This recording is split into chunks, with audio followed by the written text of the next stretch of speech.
So Carson Beck recently went and did a little interview with Aaron Murray. Looks like they're going to be doing more of things like that. And he explains a little bit of why he decided to return to Georgia. That's something that, look, when spring ball gets started up in a few weeks, guarantee you, the moment we get to talk to Carson Beck, one of the first questions that someone's going to ask him is it's going to be about why he's returning to Georgia, or what made this decision easier. Well, he talks about one of the main reasons why he came back was, well, how much fun he was having, how much fun he had being the starting quarterback again, just going through the season with his teammates and everything. Look, he gave some explanations. I'm going to give you some of the real explanation for why he came back, because looking at the Senior Bowl process, looking at the pre-draft predictions, Carson Beck could have been a first-round pick, guys. That's a little bit of what he traded off.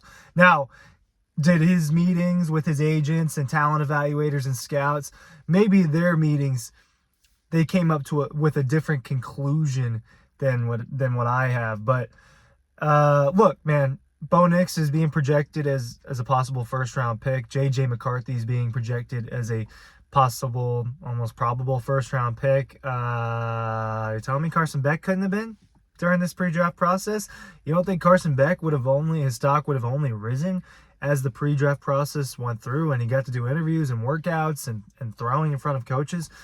I think it would have gotten better and better for Carson Beck. So, directly from Dawg here, talking about Carson Beck's return to Georgia in 2024. So he references, here's the quote: "I think the biggest thing for me was kind of looking back at the season and realizing how much fun I had. Like, I hadn't gotten to play in so long, to be able to get the opportunity to go out and play the game I love again. I mean, you never know what's going to happen if you leave and you do make that decision to go to the draft and do those things. You don't know what's going to happen, Carson Beck. But the other thing you don't know, Carson, is, and I guess I'm speaking to you now as I watch my cat dart across the road, is you don't know what's going to happen during the season, right? I think that what Carson Beck's opportunity is, well, his opportunity is threefold. Win Georgia a national champion. Actually, let's make it 4. Win Georgia an SEC championship. Win Georgia a national championship. Win a Heisman. Be a high pick, a high first-round pick, like a top 10 pick.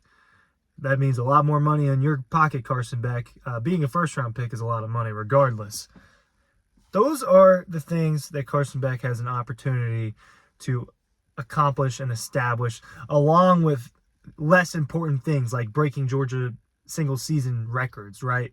I didn't list those. I listed 4 more major things. I think that those 2 championships, an individual trophy like the Heisman, and being a top 5, top 10 pick in the NFL draft, those are the things that Carson Beck has an opportunity to come back to Georgia and showcase his talent and just pull off.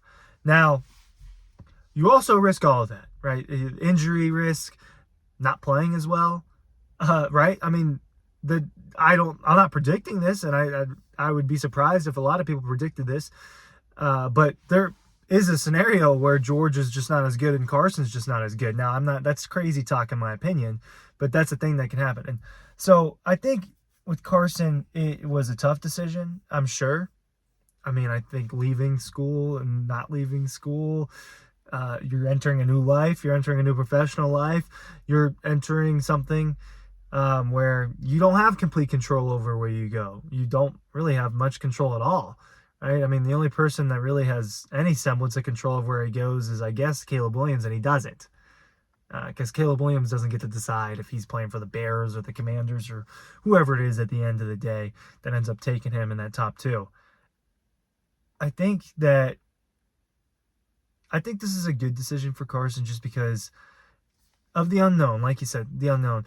But my hindsight going through this, like, Bo Nix's draft stock's gone up. Spencer Rattler's draft stock's gone up. Like, Carson Beck would have been eligible for the Senior Bowl, I'm sure, right? Because he would have been, I don't think being a redshirt junior would have made you ineligible for the Senior Bowl, which I guess is what Carson's tag would have been technically. And I believe now he's using that 5th year, so he would, I believe, have another year of eligibility after this if he has a COVID year, but that all gets a little bit confusing. What did Carson Beck accomplish in his first year as Georgia's starting quarterback? And I think that was an important part of one of the quotes from Carson Beck was this part of it. I'm sorry that I just lost it. I want to get it right for you guys. This part of it. Like, I hadn't gotten to play in so long to be able to get the opportunity to go out and play the game I love again. I mean, you never know when that's going to happen.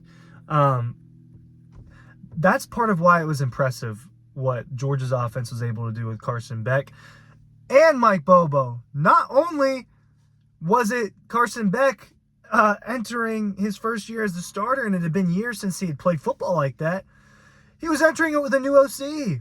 There wasn't continuity. Yes, Mike Bobo was in the system the year prior, but there was no continuity. He is a different play caller than Todd Monken. Each of them are different. And the play sheet, I'm sure, was not exactly the same, and especially not when you're going from two different style quarterbacks. But Carson Beck and Mike Bobo, this combination was fresh. And now this combination is going to have a year two. It's going to get a year two, and it's going to get this offseason. Another important thing that Carson referenced was I hadn't verbalized to you guys yet, but in his interview, he discussed, I didn't know I was going to be the start. Obviously, I think he kind of knew. I think that he at least had some indication. But this is true. He wasn't told. Kirby didn't announce until 2 weeks prior to the 2023 season beginning. He wasn't told that he was going to be the starting quarterback. So he didn't actually know. Same thing for Stetson, right? He returns. He has an offseason where he's the guy. They're prepping for him to be the guy. There is no question. He made a huge jump from 21 to 22. And now I think that the 23 to 24 jump for Carson can be like that. And Carson's original product was better. On a personal standpoint, 3,941 yards, 72.4% completion, 24 touchdowns compared to 6 interceptions. I expect these numbers to go up. And if Georgia gets into a 12-team playoff scenario where it's playing, this was in 14 games for Carson Beck. If Georgia gets into a playoff scenario where it's playing 14, 15, 16, 17 games, which is extremely possible, I mean, Carson could shatter Georgia records, which he is not extremely far off from even touching in the first place. You look through, he was good immediately. He almost threw for 300 yards in his first 3 games. 294, 283, 269. They were efficient. Only threw 1 pick through the first month plus of the season. Throws 3 picks in a row between Auburn, Kentucky, and Vanderbilt. That's kind of was his bad, I guess, interception stretch. But this is a guy that got better and better as the year went on. The games that I thought he played best, to be quite frank, I thought he played very well in the third quarter of the South Carolina game. The fourth quarter of Auburn. Kentucky straight up was a great game for him. I mean, they just lit it up to start the game. That was really good. 389 and 4 touchdowns in that game. I thought he played very well against Florida. His best game to me was against Tennessee when he threw for 298 and 3 on 80% completion percentage. I mean, it was surgical, but you see what I'm saying? There were games throughout the year and quarters throughout the year where Carson Beck had the ability to just take over. And obviously, they were playing a not a real version of what Florida State was, but in that game, I mean, I think he was like 11 for 11 or 11 for 12 or something with a touchdown and a lot of yards before he threw it in completion. I mean, there were games like that. That wasn't the only game like that. I believe the Kentucky game was similar in where where Carson and this offense just got out to a really hot start. So this is a guy who that was his first year product as a starter, and I think it's only going to get better. I just have a hard time seeing it be worse. I know you lose some continuity in Brock Bowers and Lad McConkey and Dejan Edwards and Kendall Milton and Marcus Williams-Jackson. You're losing some continuity. You're losing that relationship between he and Cedric Van Pran that I'm sure that they developed over time.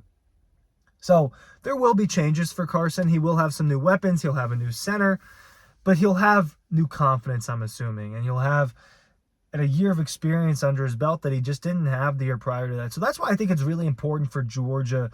If the biggest winner out of this whole thing is Georgia, not Carson Beck. Now, if Carson Beck does even just 2 out of the 4 things that I said, then yes, Carson Beck was also a huge winner from his decision to return to Georgia. But I think Georgia's the bigger winner. And it was definitely interesting to hear him talk about that heading into next season. Thank you for watching. Link is down below for the newsletter.